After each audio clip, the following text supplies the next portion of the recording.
안녕하세요. 안녕하세요. 네, 안녕하세요. 저는 SAP에서 중소중견기업 마케팅을 담당하고 있는 황덕현입니다. 예, 안녕하십니까. 저는 자동차 부품 산업을 담당하고 있는 김정수라고 합니다. 네, 먼저 오늘 2시 데이트에 참석해 주셔서 감사드립니다. 저 요즘 사실 뭐 세계 자동차 산업이 그 경계가 무한 확장되는 중인데요.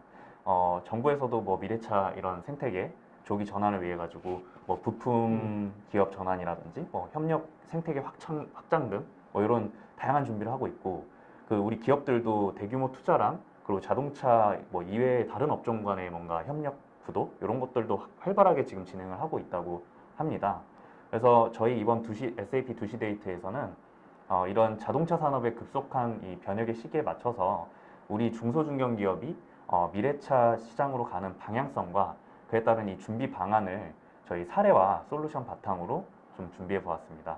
그래서 오늘 그 데이 1이고요. 총 데이 1, 2, 오늘과 내일 두 차례에 걸쳐서 진행이 되고 오늘 데이 1에서는 그 미래차 시장으로의 여정이라는 이 주제로 저희 김정수 파트너님께서 주 트렌드랑 방향성 그리고 글로벌 사례와 더불어서 자동차 업계의 이전 중소중견기업이 고려해야 할 주요 포인트를 좀 짚어주실 예정이고요. 내일 데이 2에서는 저희가 미래차 시장으로의 그 시장을 위한 준비, 그 준비편이 진행이 되고 여기서는 박정환 파트너님이 한국 사례와 더불어서 오늘 짚어주시는 이 중소중견기업이 고려해야 할 그런 포인트에 맞춘 SAP 솔루션의 디테일을 간단 명료하게 전달해 주실 예정입니다. 네, 자 그러면 김정수 파트너님 오늘 미래차 시장으로의 여정 발표 좀 부탁드리겠습니다. 예, 네, 예, 안녕하세요. 다시 말씀드리면 저는 자동차 부품 산업을 담당하고 있고요. 예, 오늘은 뭐 데이 1에 이미 그 뭐 목차나 이런 것들을 좀 확인을 하고 오셨겠지만 우리가 이제 미래차로 바뀌고 있는데 그럼 자동차 산업은 어떤 트렌드로 바뀌고 있고 그거에 따라서 그럼 우리가 어떤 대응 방안들을 좀 수립을 해야 되는지 SAP 관점에서 그 말씀을 좀 드려보려고 해요. 또 오늘 주 이제 그 타겟들이 중견 중소기업이기 때문에 대기업의 그 어떻게 보면 높은 기대 수준 요거하고는 조금 차이가 있을 수 있습니다. 다만 포커스를 조금 더 현실적인 중소 중견기업용으로 좀 말씀을 드리고 싶다. 이렇게 시작을 할게요. 자, 우선 뭐 워낙 이 미래차, 특히 이제 전기 자동차하고 함께 다들 신문도 보시고 뉴스나 뭐 유튜브나 이런 데서도 워낙 이야기들이 많이 되고 있기 때문에 다 알고 계시는 얘기가 될 수 있지만 다시 한번 좀 짚고 들어가고 싶네요. 어떻게 보면 이제 패러다임 시프트이면서 큰 이제 메가 트렌드이기 때문에 다시 한번 말씀을 드리자면 사실 지금 이제 자동차 산업은 2013년에 디트로이트시가 GM과 함께 파산을 하면서 현재는 자동차의 메카는 이미 실리콘밸리로 넘어오고 있습니다. 뭐 다 아시는 테슬라가 그 실리콘밸리의 팔로알토에 자리를 잡고 있는 상황들이고요. 그래서 자동차 산업이 어떻게 보면 이제 그 메카나 이런 부분들도 변화하고 있는 상황들. 그 다음에 두 번째로 말씀드리고 싶은 건 과거에는 자동차는 어떻게 보면 기계기술 기반이었잖아요. 기계를 바탕으로 해서 자동차라고 하는 제품들을 만들었는데 최근에 그 전기차나 미래차로 가면서 사실은 이제 전자기술들 이런 것들이 자동차의 어떻게 보면 핵심적인 기술 기반으로 좀 전환이 되고 있고요. 그 다음에 또 하나 말씀드리고 싶은 건 과거에는 어떻게 보면 자동차의 그런 성능이라든지 이런 것들이 물론 이제 기기 기술 기반이기도 했지만 하드웨어 기반의 경쟁력들을 많이 가지고 있었습니다.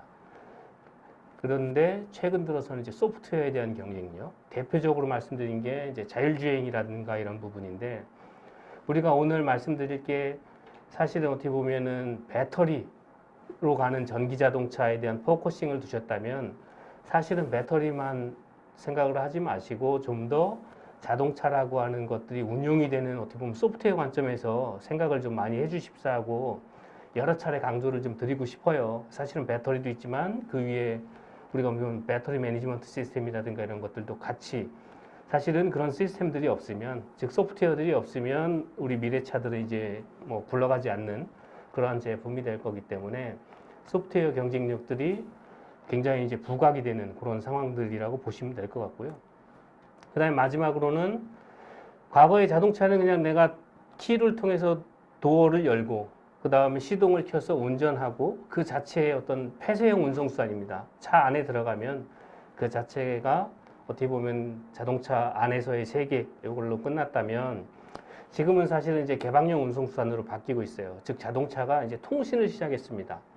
최근에 차를 구매하셨거나 또 구매하려고 알아보시는 분들을 보면 이 많은 자동차 회사들이 이제 기본적으로 앱을 제공하잖아요. 스마트폰 앱들을 제공을 하는데 뭐 예를 들면 뭐저 마이 BMW라든지 아니면 마이 메르세데스나 이런 앱들을 통해 가지고 실제 내가 주행 거리가 얼마나 되고 일부 이제 하이브리드나 이런 제품들은 충전량이 얼마나 남아 있고 이런 것들이 이제 외부로 네트워크를 통해서 최근 들어서 이제 5G라고 하는 수단들을 통해서 물론 그거에 대한 오너들한테도 공유가 되지만 향후는 이제 더 뒤에서 말씀드릴 것처럼 향후에는 어떤 생태계로 공유가 되는 그런 개방형 운송수단으로 바뀔 거다, 바뀌어가고 있다 라고 말씀을 좀 드리고 싶고요.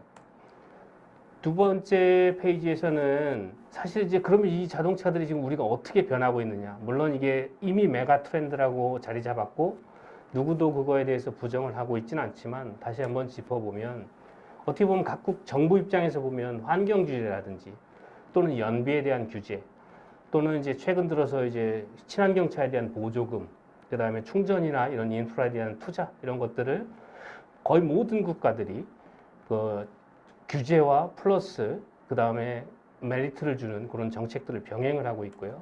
그 다음에 완성차 제조사 입장에서 보면 이미 메이저 회사들은 대부분 전동화 시간표가 나왔습니다. 언제까지 몇 년도까지 우리가 그 친환경차로 전환을 한다 또는 전기차로 전환을 한다 이런 시간표들이 나와 있고요. 최근 들어서는 앞에서 말씀드린 것 같이 그 어떻게 보면 이제 전자에 대한 기술들, 소프트웨어 기술들 이런 것들 때문에 많은 업체들이 합종 연행을 하고 있어요. 즉 필요한 경우에는 제휴를 맺고 또는 M&A가 일어나고 이런 것들이 많고요. 그 다음에 또는 이제 신사업으로 진출하는 즉 전통적인 자동차 제조업에서 넘어가서 새로운 사업으로 지금 진출하는 그런 케이스들도 많고 마찬가지로 전기차에 대한 충전 인프라 이런 부분들도 상당히 자동차사에서도 이제 적극적으로 진행을 하고 있고요. 물론 뭐 최근에 뉴스 들어보시겠지만 우리 현대자동차 같은 경우에도 고속도로 휴게소나 이런 데 고속 충전 이런 것들을 이제 계속 정부와 함께 증설해 나가는 그런 상황들이고 뭐 대부분의 국가들이 마찬가지입니다.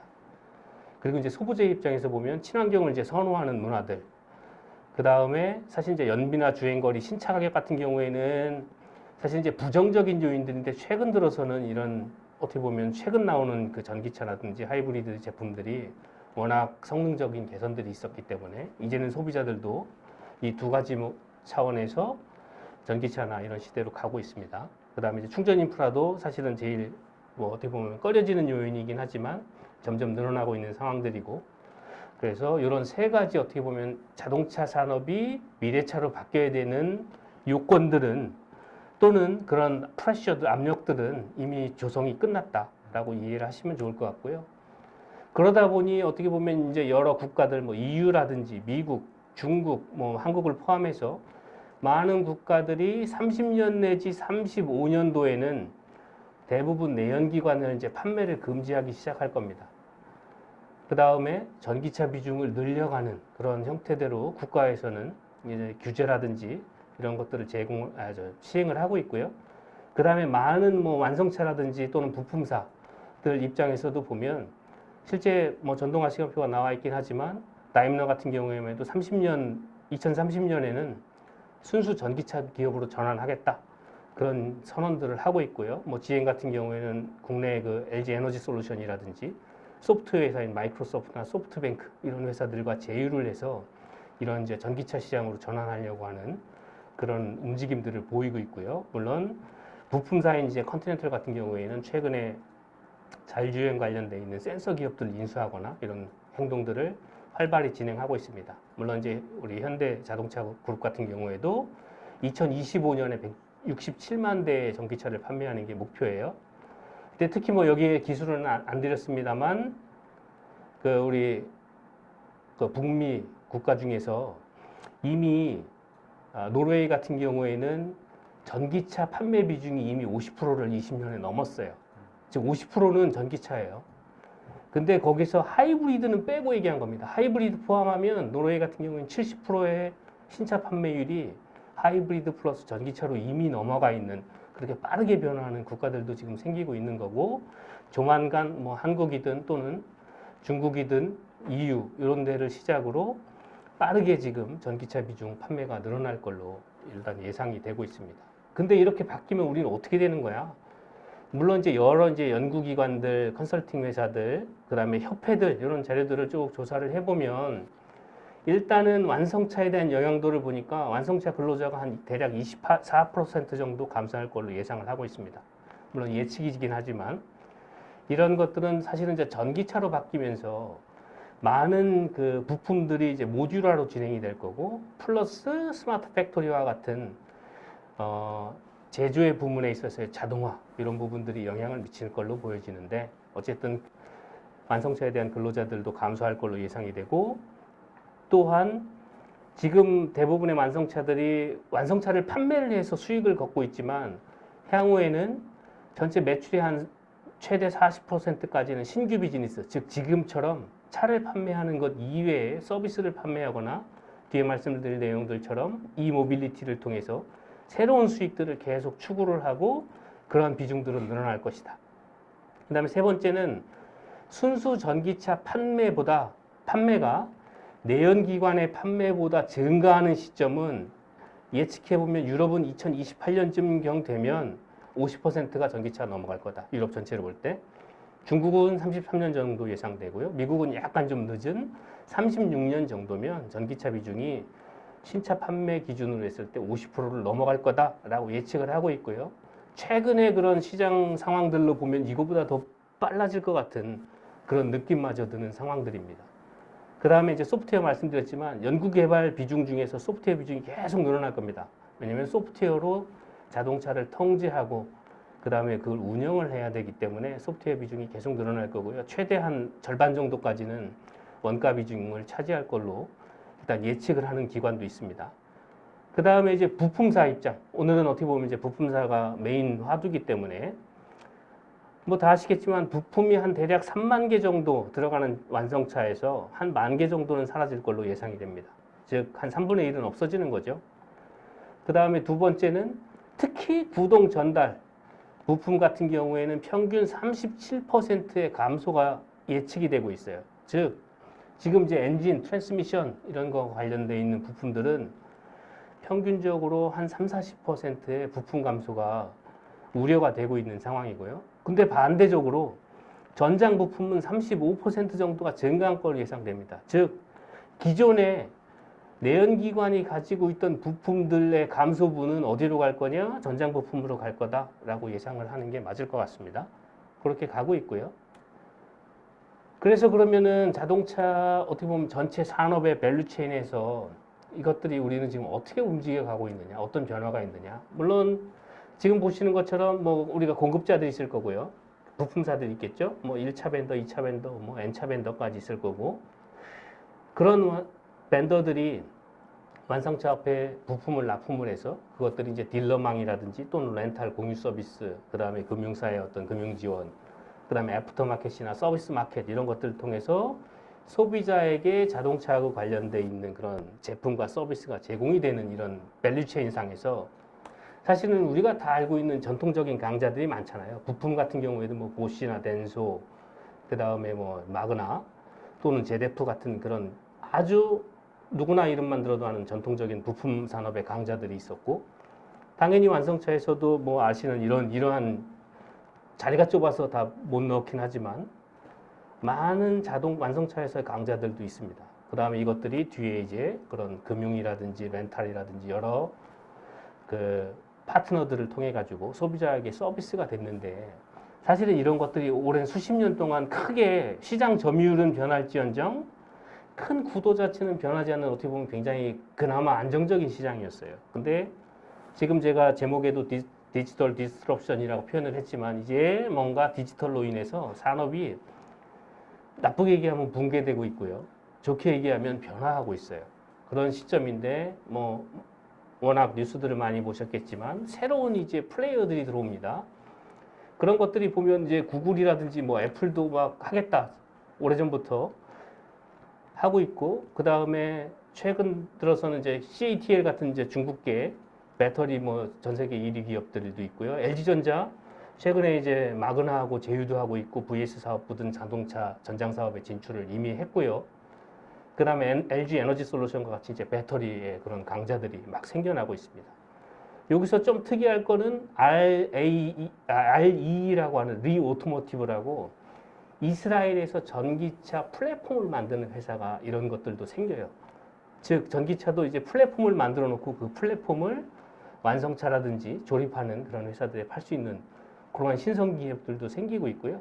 그다음 완성차는 뭐 다 아시다시피 테슬라, 그 다음에 넘버 투인 중국의 비아디, 뭐 그리고 최근 들어서는 이제 유튜브나 이런 데서 핫한 루시드나 아니면 리비안 모터스 이런 것들이 전기차를 기반으로 해서 새롭게 이 시장에 침투를 하고 있습니다. 그 다음에 이제 그 이후의 마켓들은 뭐 우버라든지 소카 이런 것들처럼 새롭게 이런 것들을 가지고 공유 서비스를 하거나 또는 렌탈 서비스를 하거나 이런 새로운 서비스들이 즉 기존에 없던 서비스들을 만들어내는 그러한 기업과 비즈니스들이 생기고 있고요. 여기서 조금 마켓에서 보실 게 지금 AMAG라고 하는 이것들은 이 회사는 스위스에 있는 기업인데 사실 렌탈 기업이에요. 렌탈 기업인데 그 렌탈 차에다가 IoT 장비들을 부착을 하기 시작했습니다. 즉 IoT 장비 부착하면 내가 소비자한테 렌트한 그 자동차 상태들을 이제 모니터링할 수 있는 거잖아요. 주행 거리가 얼마가 되고 그 다음에 차량의 상태라든지 뭐 예를 들어서 오일 교체 주기라든지 이런 정보들을 사실은 차를 확인을 해야지 할 수 있는 게 아니고 차를 보지 않아도 이런 데이터들이 이미 그 AMAG라고 하는 회사의 정보가 접수가 됩니다. 그러면 사실은 이제 소비자한테 서비스하는 것도 굉장히 좋아지겠죠. 예를 들어서 주행거리 단위로 우리가 과금을 하게 된다. 그러면 이미 IoT 장비들이 수집해 놓은 정보를 가지고 소비자한테 과금을 할 수 있는 그런 체계들로 바뀌고 있어요. 그래서 산업들이 사실은 신흥 강자들이 이 시장을 지금 두드리면서 전통 시장들을 지금 붕괴시키려고 계속적으로 경쟁력을 강화하고 있고요. 그리고 전체적으로 놓고 보면 여기 있는 기업들이 소프트웨어라든지 또는 LG전자나 뭐 에너지 솔루션처럼 어떻게 보면 이런 전자산업에서의 강자들 이런 산업들이 지금 계속 들어오고 있고 어떻게 보면 기존의 IT 공룡들이 기존의 자동차하고 무관했지만 이제는 내가 20, 30년 자동차업을 한 전문가들보다 더 강한 힘을 갖는 그런 형태대로 지금 계속 변화를 하고 있습니다. 그러면은 자동차 산업은 어떻게 변해야 되느냐? 사실은 이 주제는 저희 SAP의 Advisory Council for Automotive라고 하는 이제 우리가 어떻게 보면 유수의 완성차 회사들, 그 다음에 부품사들이 SAP하고 정기적으로 협의하는 협의체들이 있어요. SAP는 이제 오토모티브 솔루션들도 내놓고 있기 때문에 그런 협의체하고 협의를 해보니 5가지 주제의 그런 방향들이 좀 나왔습니다. 첫 번째는 디지털 스마트 제품이에요. 이건 다 아시다시피 우리가 연결성이라고 하는 커넥티비티, 이제 차량의 데이터들이 이제 막 우리가 오픈된 공간으로 나오겠죠. 그 다음에 이제 자율주행, 테슬라를 대표하는 자율주행들, 그 다음에 다 생각하시는 이제 전동화, 그 다음에 또 하나는 이제 사실은 이제 생애주기 관리, 즉 차량의 상태라든가 이런 것들이 다 디지털로 이제 모니터링 가능하고 그런 것들을 통해서 서비스 기회들을 창출하고 그런 시대들로 지금 바뀌어야 된다. 그래서 디지털 스마트 제품이 1번의 전략 방향입니다. 완성차들의. 두 번째는 제품만 디지털화가 되는 게 아니에요. 이 제품을 만들고 공급하는 공급망과 공장들까지 디지털 공급망 스마트 팩토리로 전환이 되고 있습니다. 전환이 돼야 된다라고 그 대표 기업들은 그 전략 방향으로 세워놓고 있고요. 그리고 또 하나는 고객 중심입니다. 최근 들어 보면 이 어떻게 보면 고객 중심이라는 건 사실은 변하지 않는 주제이기도 하지만 최근 들어서는 어떻게 보면 굉장히 인터넷이라든지 또는 본인 그 완성차 회사의 웹페이지들을 통해서 고객 중심 경향들이 더 두드러지고 있고요. 뒤에서 사례에서도 조금 말씀드릴게요. 그 다음에 신규 비즈니스 모델이에요. 이거는 기존에는 없던 비즈니스 모델인데 대표적으로 이모빌리티라고 하는 것들을 통해서 제품만 파는 게 아니고 서비스를 파는 그런 기업들이 이제 하나둘씩 스타트업들로 생겨나고 있고 향후에는 이런 부분에 있어서 비즈니스들이 굉장히 커질 걸로 예상이 되는 그런 형태들이라고 보시면 되고요. 그 다음에 뜬금없어 보이지만 인력 구조에 대한 변화 대응 이런 것들도 그 글로벌 자동차사의 화두입니다. 사실은 기존에 우리가 인플로이라고 하는 그 직원들 이런 것들이 최근에는 이제 탤런트라고 하는 인재 관리 중심으로 전환이 되고 있기 때문에 채용부터 시작을 해서 교육이라든지 역량, 평가 이런 부분에 있어서 어떻게 보면 내부 고객들을 마치 외부의 우리가 고객처럼 취급하는 즉 그 내부 직원에 대한 그 뭐라고 그래야 돼 인식들이 많이 좀 컨슈머 수준으로 올라가는 그런 것들도 있고요. 또 하나는 부가적으로 보셔야 될 게 IT 인력 부족이에요. IT 인력 부족은 사실 뭐 국내 같은 경우에도 최근에 판교를 중심으로 개발자들에 대한 인건비라든지 이런 것들이 즉 급여들이 상승을 하고 있고 이런 것들이 사실은 어떻게 보면 IT 인력 부족도 그 하나의 축을 담당을 하고 있거든요. 그래서 그런 부분들도 글로벌 회사들한테는 크게 어떻게 보면 완성차에 있어서의 전략 방향이다라고 보시면 좋을 것 같습니다. 그래서 이런 것들이 만약에 완성차가 그 글로벌 완성차들이 볼 때는 이런 것들을 추구할 경우에 뭐 제 차량에 대한 가시성 향상이라든지 원가 절감, 고객 만족도 이런 부분들이 높아질 거다라고 기대를 하고 있고요. 그래서 완성차들은 그럼 어떻게 움직이나 잠깐 좀 추가적으로 말씀을 드리면 각각의 주제별로 디지털 스마트 제품 같은 경우에는 물론 현재도 그런 제품들이 이제 하나둘씩 나오고 있잖아요. 최근에 차량 사신 분들 아까 말씀드렸듯이 앱으로 내 차량 상태를 일부 확인할 수 있습니다. 자, 앞으로 이제 더 늘어날 거예요. 모든 것들이 디지털화돼서 차량에 대한 정보들이 그 차량의 소유주들을 통해 가지고 뭐 많은 정보들을 제공하는 걸로 갈 거고요. 요거는 이제 최근에 시작된 것들인데 포르쉐 같은 경우에는 프로토타입 차량에 대해서 즉 내가 아직 시장에 출시하지 않은 제품에 대해서 차량을 상태를 모니터링을 하고 그런 차량들이 실제 시장에 출시되기 이전에 그 우리가 원하는 품질 목표를 달성하라는지 이런 것들을 모니터링을 하는 걸 우선적으로 그 프로토타입 제품에 달아서 그 운영을 하고 있고요.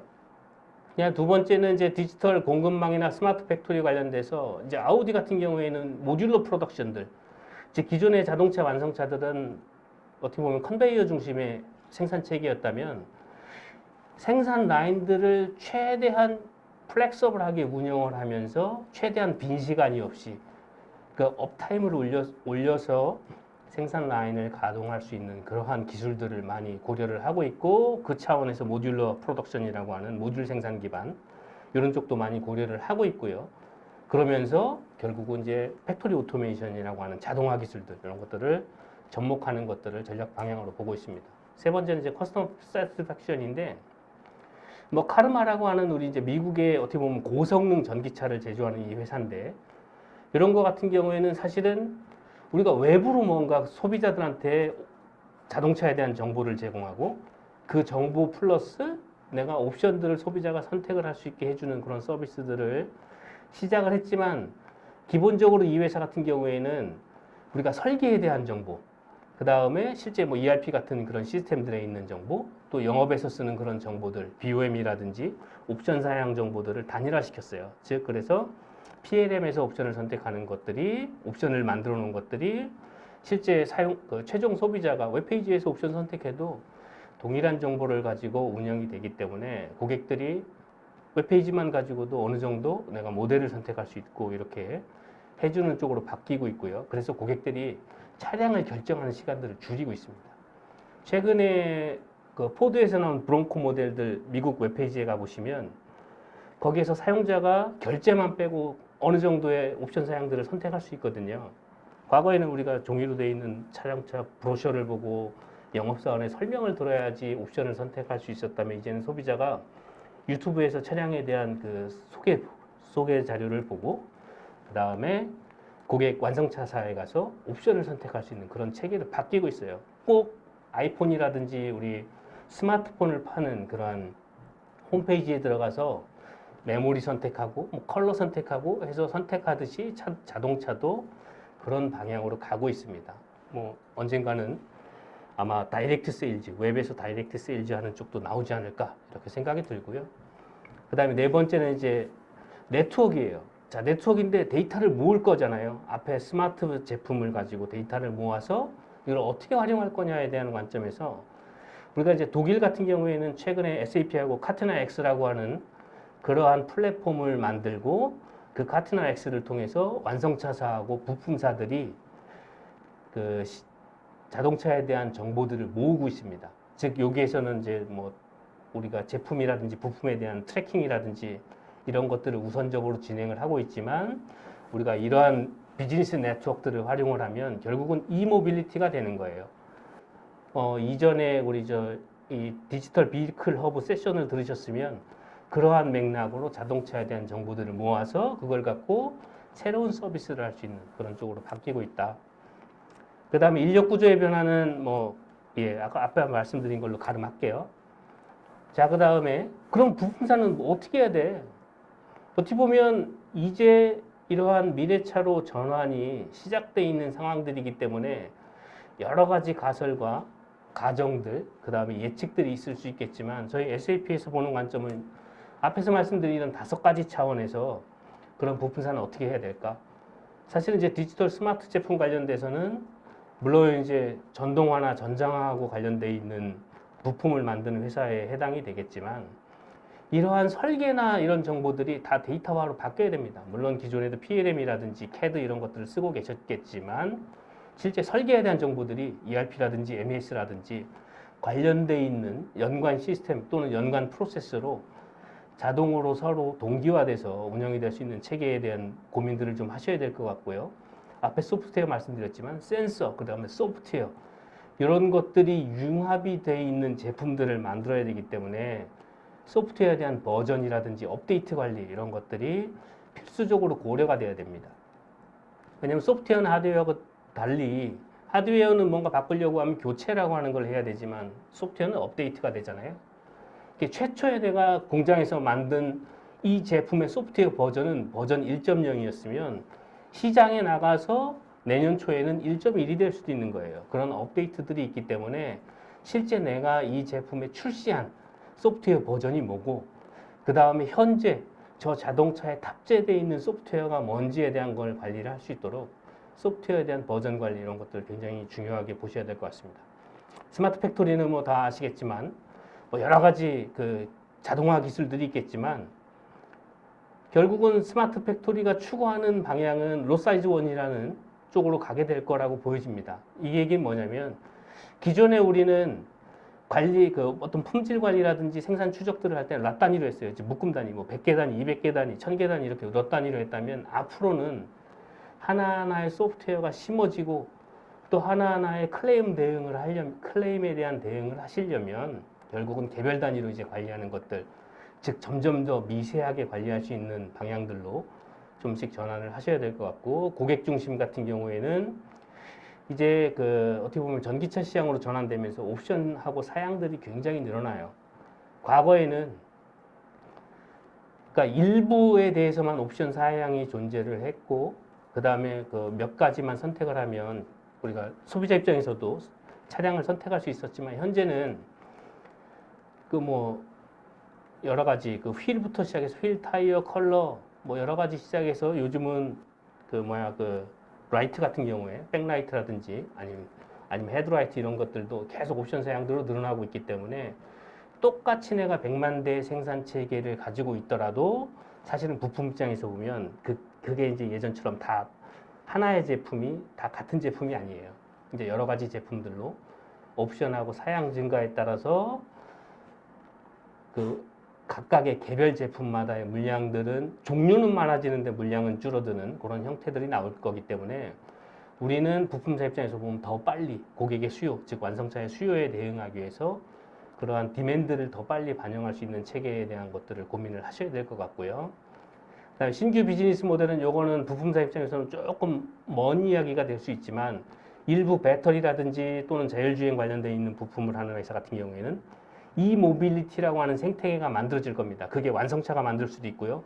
또는 자동차하고 무관한 IT 기업이 만들 수도 있어요. 그런 형태의 이모빌리티에다가 우리가 필요한 정보들을 제공을 해서 이모빌리티라고 하는 생태계를 구성하는 이런 쪽들도 향후에는 좀 고려를 해보셔야 될 것 같다. 물론 일부 기업 같은 경우에는 이런 그런 모아진 데이터 가지고 우리가 신규 비즈니스를 해볼까라고 해서 지금까지 안 하던 부품이 아닌 서비스 산업, 데이터 기반으로 한 서비스 산업 이런 것들도 고려를 해보실 것 같고요. 그 다음에 이제 인력 구조 변화 대응. 요거는 자꾸 얘가 생뚱맞게 왜 들어갔지라고 생각하실 수 있는데 사실 지금 아까 말씀드렸듯이 뭐 국내에만 한정해서 놓고 본다라도 IT 인력 확보하기 어렵습니다. 특히 중소기업 중견기업 같은 경우에는 IT 인력 더 확보하기 어렵습니다. 자, 그런 차원에서 그럼 우리가 IT 시스템들이 없으면 사실은 이제 회사가 성장하거나 회사를 운영하는데 이제 점점 더 어려워지는 그러한 상황이 될 건데 사실은 범용 솔루션 같은 경우에 이제는 어떻게 보면 내가 자체적으로 개발 운영하는 이런 모드에서는 좀 바뀌어야 될 것 같고요. 그 다음에 새로운 IT 기술들을 확보를 하셔야 돼요. 인더스트리얼 소프트웨어라든지 데이터 분석과 같이 실제 우리가 이제 공장의 어떤 스마트 팩토리하고 관련돼 있는 것들 또는 제품의 전장화나 전동화하고 관련돼 있는 것들은 우리 회사의 핵심 기술, 핵심 IT 기술이 될 거기 때문에 그런 부분에 있어서는 IT 인력들을 늘려야 되는 상황이 될 거고 범용 솔루션과 관련돼 있는 부분들은 사실은 내부 인력들은 줄이고 외부하고 협력하거나 활용할 수 있는 이런 것들을 고민을 하셔야 되겠다라고 말씀을 드리고 싶고요. 그래서 크게 이제 그런 글로벌 사례를 세 가지를 말씀드릴게요. 세 가지 말씀드리는데 첫 번째는 어떻게 보면 자체적인 역량을 기반으로 계속 혁신하고 있는 사례들. 그게 지금 보이시는 것 같이 보쉬의 사례들이 될 거고요. 두 번째는 내가 자체적으로 역량을 확보하는 게 아니고 외부로부터 M&A나 사업 인수를 통해서 역량을 확보하는 그런 회사의 사례. 그 다음에 세 번째로는 공동으로, 즉 어떤 두 개의 회사들이 공동으로 해서 역량을 확대해가는 그런 사례들을 말씀을 드려볼게요. 자, 보쉬 같은 경우에 뭐 부품 1위 기업이잖아요. 사실 이제 오래전부터 보쉬는 굉장히 거대한 자동차 부품사였고 부품뿐만 아니고 뭐 여러 가지 공구리부터 시작해서 굉장히 큰 회사지만 큰 축에서 보면 2000년대 초반까지는 어떻게 보면 글로벌 운영을 위한 준비를 했어요. 즉 내부를 탄탄하게 다지는 그런 역할들을 수행을 했고요. 그 이후에는 스마트 팩토리라든지 매니팩처링 인텔리전스 같은 IT 어떻게 보면 신기술들 활용하는 그런 쪽으로 좀 전환을 했고 그 다음에 최근 들어서는 뭘 하고 있냐면 클라우드 기반으로 이제 글로벌 업무들을 이제 많이 통합을 하고 있습니다. 뭐 분석이라든지 인사, 마케팅 이런 것들처럼 실제 범용적인 솔루션들을 통해 가지고 운영은 내가 직접 하지 않았지만 클라우드 기술들을 활용을 해서 글로벌로 계속 업무들을 늘리는 그런 확장들을 진행을 하고 있고요. 그 다음에 특이한 점이 앞에서 말씀드린 것처럼 비즈니스 네트워크들을 굉장히 강화하고 있습니다. 뭐 그 요게 과거부터 있었던 서플라이 온이라고 부품사들의 그런 플랫폼들 정보 공유하는 플랫폼들 앞에서 말씀드린 카트넥스 같이 완성차하고 정보를 공유하고 쉐어하는 그러한 플랫폼들처럼 여러 사업자들이 모여서 데이터들을 생성을 하고 표준화하고 공유하고 그런 것들을 활용을 하는 그런 쪽으로 바뀌고 있습니다. 바뀌고 있고 보쉬는 어떻게 보면 이 자동차 부품이라는 측면에서 보면 내부적으로 계속 내부의 어떤 역량을 강화하는 측면으로 계속 진행을 하고 있고요. 최근 들어서는 뭐 올해 그 웨이퍼팹도 이제 실제 독일에서 가동을 한다고 하니까 자동차용 반도체 이런 것까지 직접 생산하는 체계로 지금 바뀌고 있으며 제품도 혁신을 하고 있고 실제 거기에 따른 IT들도 같이 혁신을 하고 있습니다. 그 다음에 두 번째는 이제 컨티넨탈인데 컨티넨탈 같은 경우에는 자체적인 역량을 통해서 성장하는 회사는 아니고요. M&A를 통해서 성장하는 회사입니다. 2000년 대비해서 2020년에 20년 만에 전체적으로 회사가 4배 성장했고요. 매출 기준으로. 근데 물론 우리가 컨티넨탈을 타이어 회사를 알고 있지만 타이어를 제외하고는 7배 성장을 했어요. 1년에 한 3배 넘게, 아니 10년에 한 3배 넘는 성장들을 하고 있고 뭐 밑에 보시면 여러 가지 새로운 IT 기술들 텔레매틱스, 레이더, 카메라, 센서, 보안 최근에서 올해 같은 경우에도 이제 자율주행과 관련돼 있는 그러한 회사들을 계속 M&A를 수행을 하면서 회사를 성장하고 있는 상황이고요. 지금 보면 그 타이어뿐만 아니고 어떻게 보면 오토노머스나 전동화, 전장화 관련돼 있어서 매출이 한 40% 정도 비중으로 2020년에 올렸습니다. 그만큼 이미 타이어 기업에서 어떻게 보면 전동화 자동차 부품 기업으로 전환이 끝나 있는 상황이고, 이 회사들은 보면 계속 인수하면서 뭘 했냐면 거꾸로 여기는 여러 인수된 회사들을 최대한 잘 쓸 수 있도록 어떤 프로세스에 대한 표준화, 통합화, 거버넌스 이런 것들에 굉장히 중점을 두고 운영을 하면서 회사를 성장시키고 있고요. 이런 기술들을 바탕으로 해서 글로벌하게 어떤 이제 확산을 하는, 즉 사실 회사를 인수하고 동일한 프로세스, 즉 표준화된 프로세스, 표준화된 데이터 이런 것들을 쓰지 않으면 사실은 글로벌 운영이 어렵기 때문에 그러한 이제 표준화 후에 롤아웃이나 해외 확산들을 진행을 하고 있고, 최근 들어서 여기도 마찬가지로 분석 기술들, 차량 IT 분석이라든지 경영 분석, 뭐 클라우드 분석 또는 인사 경비나 고객 경험들 측면에서 이런 클라우드 기술들을 많이 적용하고 있는 그런 상태입니다. 자, 세 번째는 스마트 프레스 샵이라고 들어보신 분들도 있을 것 같은데, 포르쉐하고 독일의 그 프레스 명가가 있습니다. 슐러라고 하는 회사가 조인트 벤처로 만든 프레스 샵이에요. 근데 여기는 인더스트리 4.0 기술과 클라우드 소프트웨어 기술을 활용을 해서 지능화 공장을 운영을 하고 있습니다. 여기 소프트웨어적으로 조금 해석을 해드리자면, 자, ERP하고 MES하고 설비들이 통합되어 있어요. 그래서 여기는 계획들이 ERP를 통해서 내려가면 그 계획들을 MES가 받아서 생산을 하고 실적들을 다 올려주는데, 이것들은 크게 보면 이 경영 정보하고 제조 현장의 정보가 완전히 수직 통합되어 있습니다. 수직 통합되어 있는 상태고, 그 다음에 원재료부터 완제품까지 어떤 원재료가 투입이 돼서 그 다음에 어떤 제품이 나왔는지, 그 다음에 언제 배송이 됐는지 이런 것들에 대한 추적성들, 결국은 이제 나중에 문제가 생겼을 경우에 우리 클레임 대행하거나 그런 경우에 활용할 수준으로 완전한 추적성들을 보여드리고 있고요. 나중에 혹시 배포본 받으시면 PDF 아마 이제 포레시아라고 하는 프랑스 부품 기업, 여기에 스마트 팩토리나 이런 것들 참조 그 유튜브 영상이 있으니까 이런 것들도 참조해 보시면 좀 도움이 될 것 같습니다. 중요한 건 공장을 자동화했다라는 것도 중요하지만, 여기에서 말씀드리고자 하는 핵심은 경영정보하고, 즉 ERP하고 제조 현장의 정보, MES하고의 정보들이 수직 통합이 돼 있다. 그런 것들이 통합된 정보로 같이 운영이 된다. 라고 하는 것들을 고려를 해주시면 좋을 것 같습니다. 자, 이 경우가 포르쉐라고 하는 자동차 기업과 슐러라고 하는 그 기계 산업들이 합작을 해서, 즉 공동으로 뭔가 이제 새로운 혁신들을 추행하고 있는 그런 사례들로 이해하시면 좋을 것 같고요. 그럼 인텔리전트 시대의 ERP는 뭐 해야 되는 거야? 이렇게 디지털로 바뀌고 있는데 제품만 디지털로 가면 되나? 라는 생각이 들지만, 뭐 지능은 이건 뭐 책에서 나오는 얘기니까 한번 읽어보시면 좋을 것 같고요. 중요한 건 학습을 해야 돼요. 그 다음에 그 지식을 통해서 뭔가 새로운 변화에 적응을 해야 됩니다. 그런 것들이 지능이라고 봤을 때, 앞으로 물론 이건 SAP ERP가 가고자 하는 방향입니다. 사실은 우리가 하는 일들 중에 상당 부분은 반복적인 일들이 굉장히 많아요. 인보이스 매칭이나 뭐 이런 것들처럼 그런 반복적인 일들은 이런 지능 기술들을 통해서 줄이면서 업무를 자동화 비율을 좀 높이자.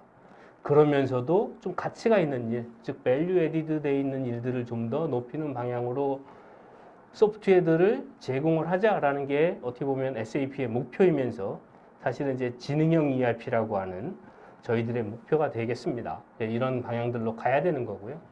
저희들의 목표이고요. 근데 과거의 ERP들로 보면 크게 이제 세 가지로 정의할 수 있을 것 같아요. 물론 과거의 ERP도 굉장히 탄탄하고 좋았지만, 과거의 ERP는 저희 ERP도 마찬가지였지만 데이터를 이제 등록하는 그런 중심이었고요.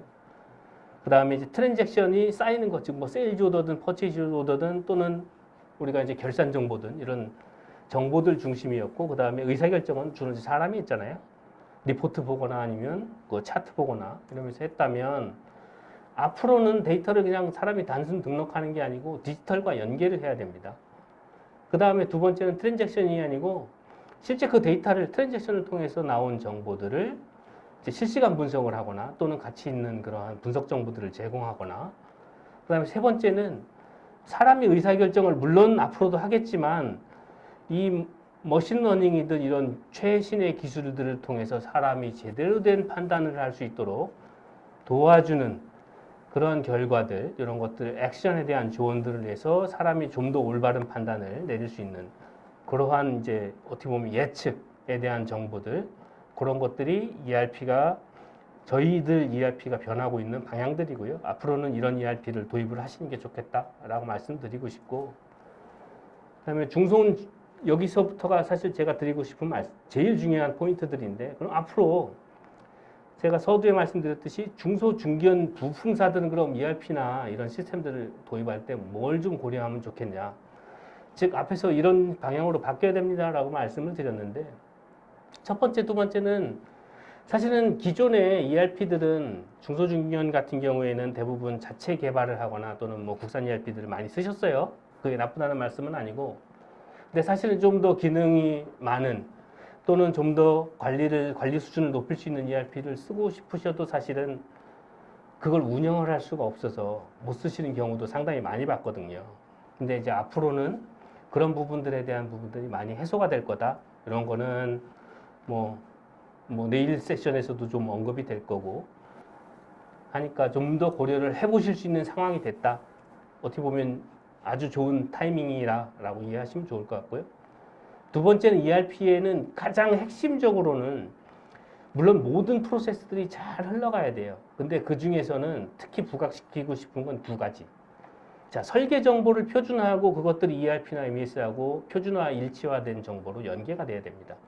그래야지 정보들이 흘러요. 앞에서 말씀드린 옵션 사양들 늘어나고 우리의 제품 수 늘어나고 그 다음에 설계 변경이 빈번하고 이런 상황에 있어서는 설계 정보하고 그 설계 정보를 활용하는 ERP나 MES 시스템 간의 표준화 연계 이런 것들을 반드시 고려를 하셨으면 좋겠고요.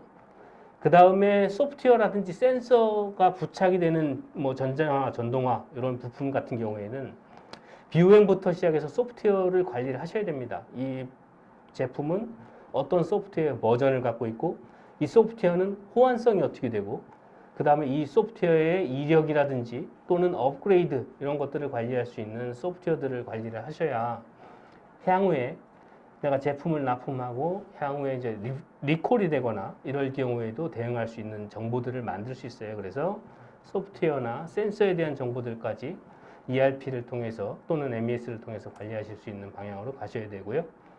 그 다음은 지능형 기술들, 앞에 말씀드린 것처럼 1차적으로는 반복 업무를 줄이는 것, 그런 것들을 집중을 해서 실제 반복 업무를 지능형 기술들, 뭐 RPA나 이런 기술들이 많기 때문에 그런 것들을 접목을 해서 ERP를 적용하시면 업무에 큰 도움이 되실 거라고 보여지고요.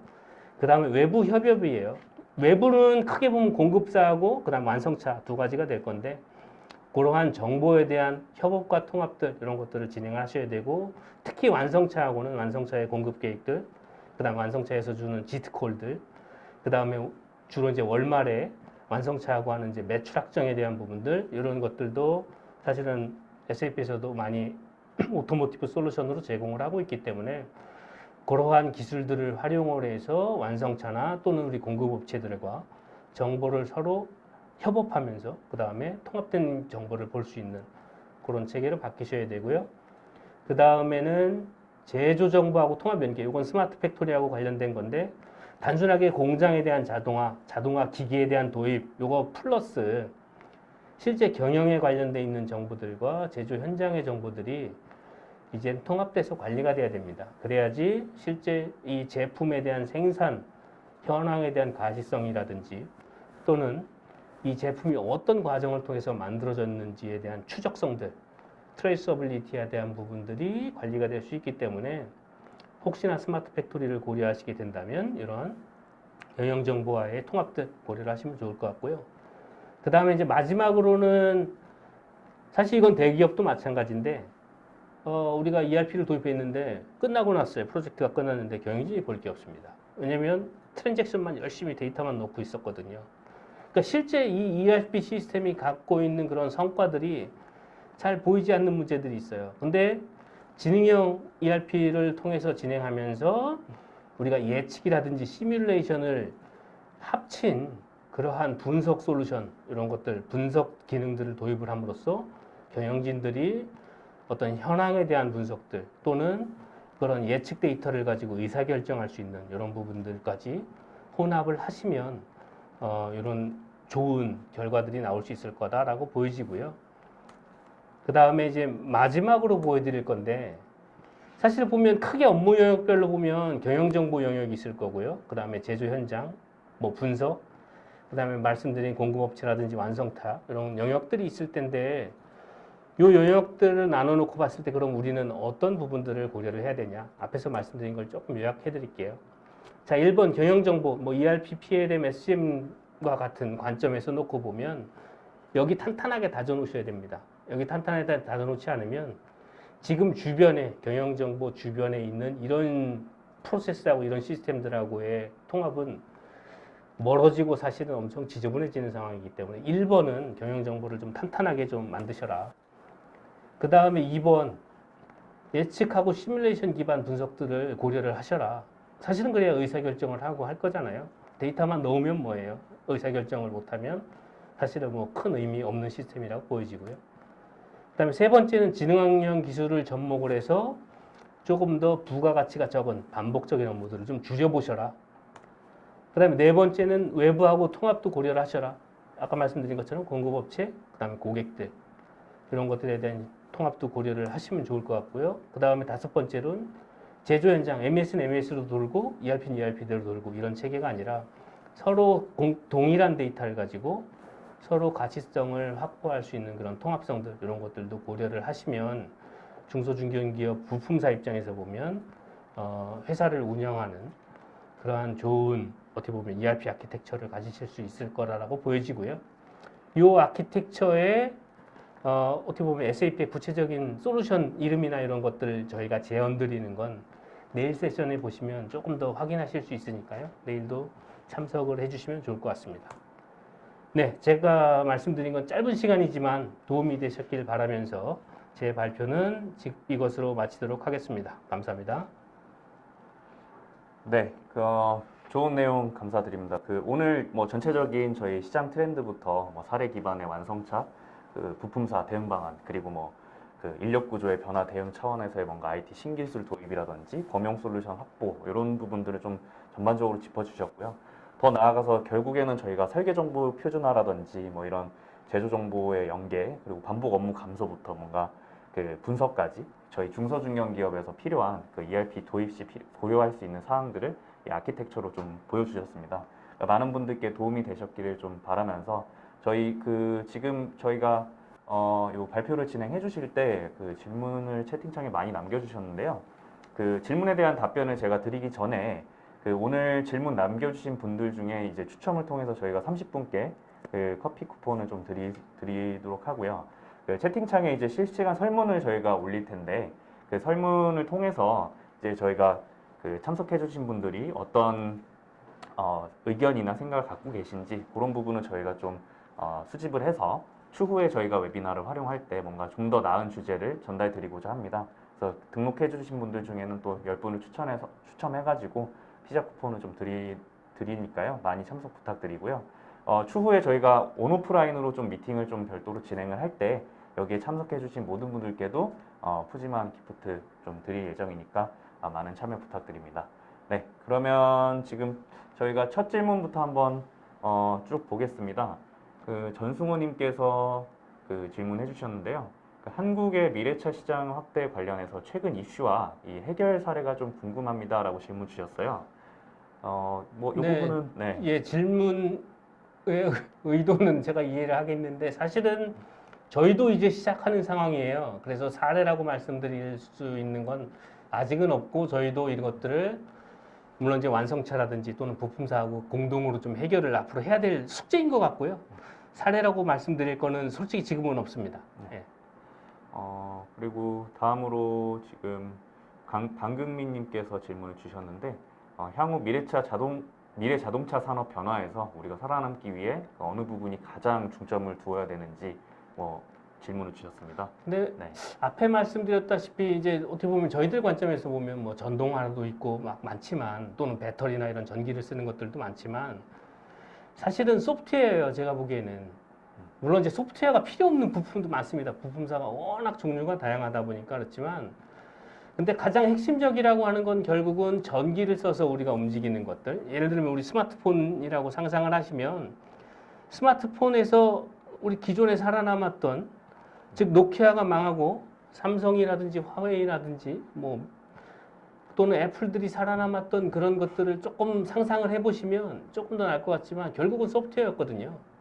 물론 이제 하드웨어도 굉장히 중요합니다. 특히 자동차는 안전 제품이기 때문에 안전이라고 하는 또는 내구성이라고 하는 변하지 않는 전통적인 목적이 있겠지만 앞으로 우리가 미래차에서는 그거 플러스 소프트웨어를 우리가 얼마나 뭐 쉽게 얘기하면 유저 프렌들리하게 갈 거냐 이런 것들처럼 소프트웨어에 대한 관리를 우리가 얼마나 잘할 거냐 이런 것들이 어떻게 보면 미래에서는 가장 중요하지 않을까 이렇게 생각을 합니다. 네, 그렇죠. 소프트웨어가 굉장히 중요하겠네요.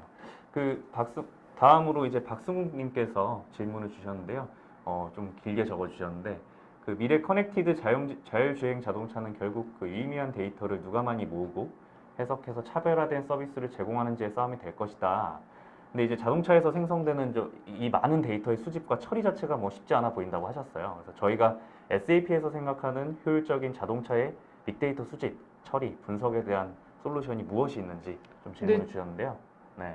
제가 아까 잠깐 언급을 드렸습니다만 그렇죠. 이제 독일 같은 경우에는 저희가 카트나 X라고 해서 완성차하고 부품사하고 정보를 모으는 것도 있고요. 얘는 에코시스템이에요. 그냥 단순하게 뭐 예를 들어서 빅데이터 솔루션입니다. 구축하세요라고 던지는 솔루션이 아니거든요. 플랫폼을 만들어 놓고 쉽게 말씀드리면 오픈마켓을 만들어 놓고 거기에 각각에 관련돼 있는 사업자들이 참여를 해서 자기의 제품들을 판매를 하는 것들처럼 저희는 에코시스템들을 공동으로 만들어 놓고 그 에코시스템 내에서 완성차 또는 부품사들이 참여를 해서 각각의 정보들을 쉐어를 하고 그 쉐어한 정보를 활용을 해서 때로 이제 부가적인 서비스들을 창출하고 그런 것들이기 때문에 저희는 이제 에코시스템으로 가려고 하고 있고 이 부분은 지난달에 저희가 저 웨비나를 진행을 했던 디지털 비클 허브라고 하는 제품들이 있어요. 그런 것들처럼 저희는 어떻게 보면 그런 에코시스템들을 구성하는 걸 저희들의 방향이라고 보고 있습니다. 네. 뭐 이 부분 관련해서는 뭐 내일 솔루션에 대한 내용에서도 좀 더 뭐 내용을 얻으실 수 있겠죠? 예, 네. 필요하면 예. 그리고 방금민님께서 하나 더 질문 주셨는데, 뭐 여러 이제 무인 자율 그리고 친환경차 등으로 변화가 되어 가면서 데이터 장비의 보안이 가장 염려되는 부분이 있다. 그래서 여기에 뭔가 대응이 어떻게 되고 있는지 그 부분을 좀 질문을 주셨습니다. 예. 네. 사실 이제 보안 부분은 우리가 어떻게 보면 히든이잖아요. 지금까지 제가 말씀드린 거에 굉장히 히든이었는데, 나중에 배포 자료를 보시면 컨티넨탈 같은 경우에는 작년도에 우리 저기 보안 회사를 인수했어요. 그러니까 어떻게 보면 IT 시큐리티 회사를 인수를 했거든요. 그러니까 지금 말씀하셨듯이 보안은 기본적으로 깔고 갈 IT의 기술이에요. 그게 스마트폰도 지금 마찬가지잖아요. 삼성 스마트폰에 녹스가 내장된 게 몇 년 안 됐어요. 그런 것들처럼 많은 부품사 완성차 회사들이 그런 IT 시큐리티 관련돼 있는 솔루션 또는 기술들을 확보하기 위해서 자체 기술을 개발하거나 또는 그거에 관련돼 있는 강자들을 아마 M&A 하는 것들로 가지 않을까라고 보고 있습니다. 컨티넨탈도 그런 취지에서 19년, 20년에 M&A 한 건을 실행을 했었고요. 네. 다음 김희준님께서도 비슷한 질문을 해주셔서 이 부분은 요 내용으로 가름하도록 하겠습니다. 그래서 이제 김명환님께서 네, 비슷한 질문들 많이 해주셨어요. 그러니까 데이터 통합이라든지 데이터 수집이라든지 그리고 뭐 보안 기술 이런 부분들을 좀 더 설명을 해주셨으면 좋겠다 말씀해 주셨는데 이것도 네, 수집 관련돼서 한 말씀만 더 드리면 사실은 보안과 마찬가지로 수집은 최근 트렌드가 5G로 가고 있다고 저는 보고 있습니다. 5G 기술이 단순하게 우리가 스마트폰에서 막 영화를 엄청 빠르게 받을 수 있어요라는 것만 생각하시면 안 되고 사실은 자동차에서도 앞으로는 굉장히 대량의 데이터들이 만들어질 거예요.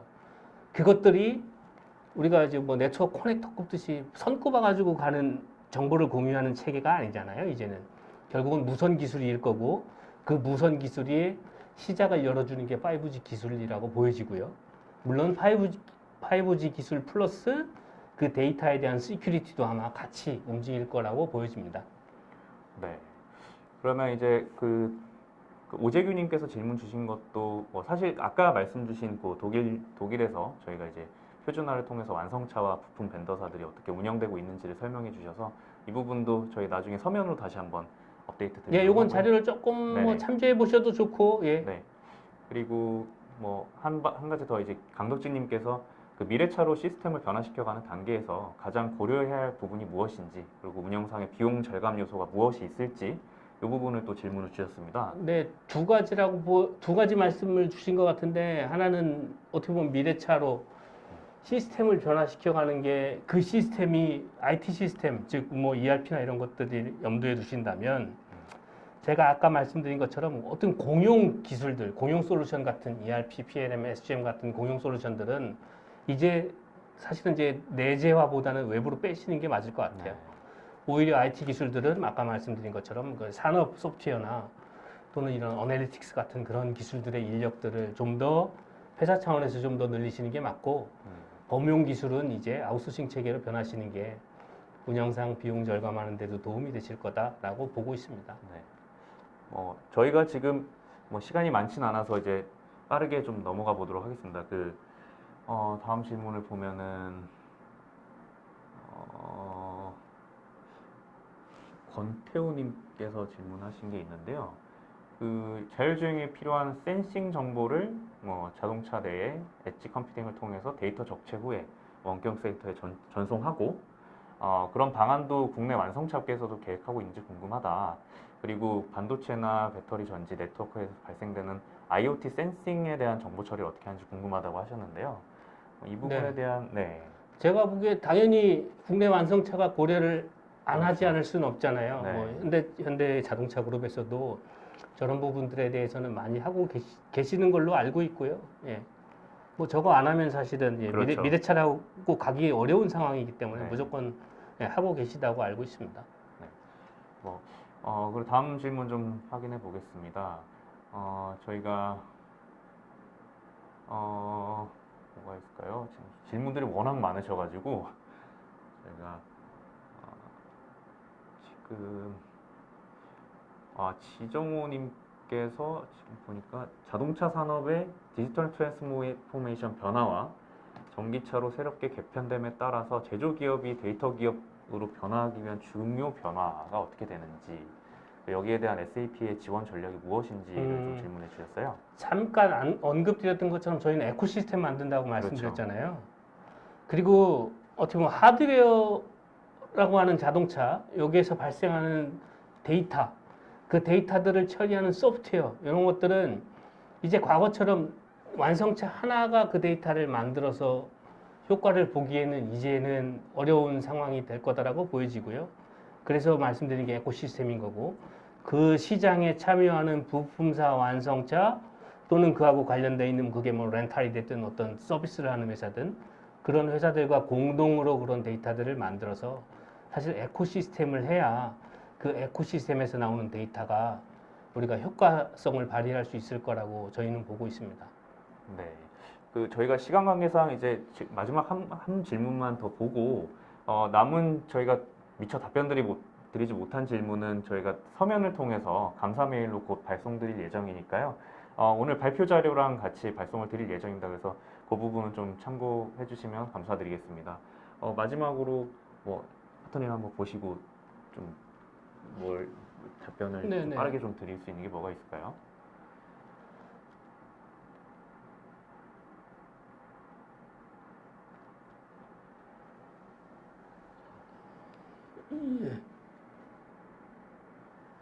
아니면은 예. 지금 뭐 사실 이지훈님께서 여쭤보신 네. 것 중에 하나가 소재 부품을 자립을 위한 국내 자동차 산업의 사례라고 말씀하셨는데 사실은 우리가 반도체 산업은 뭐 2년 전부터 소부장을 하고 있는데 정부 주도로 사실 자동차 산업도 이제 곧 또는 예, 지금도 사실은 내부에서 온고잉으로 알고 있어요. 소부장이 어떻게 보면 업계가 개편이 되는 상황이고 자동차 산업이라고 하는 건 모든 국가에서 가장 기반이 되는 산업이기 때문에 아마 정부 주도로 그것도 이제 소부장에 대한 부분들 이런 것들이 계속 확대가 되고 진행이 될 거다라고 예상을 하고 있습니다. 뭐 사례라고 말씀하시니까 예, 거기까지는 아직 알고 있는 건 없습니다. 이제 준비를 막 하고 있다 네. 정도로 저희가 해석하면 되겠네요. 네네 그렇다고 보고 있습니다.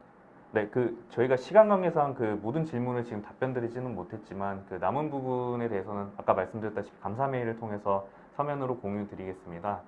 이 부분 좀 참고 부탁드리겠습니다. 그리고 내일 저희가 이 동일한 시간에 데이 2죠. 미래차 시장을 위한 준비편에서 저희 박정환 파트너님이 한국의 사례, 그러니까 오늘은 글로벌 사례를 다뤄봤죠 저희가. 네, 한국 사례를 다루고요.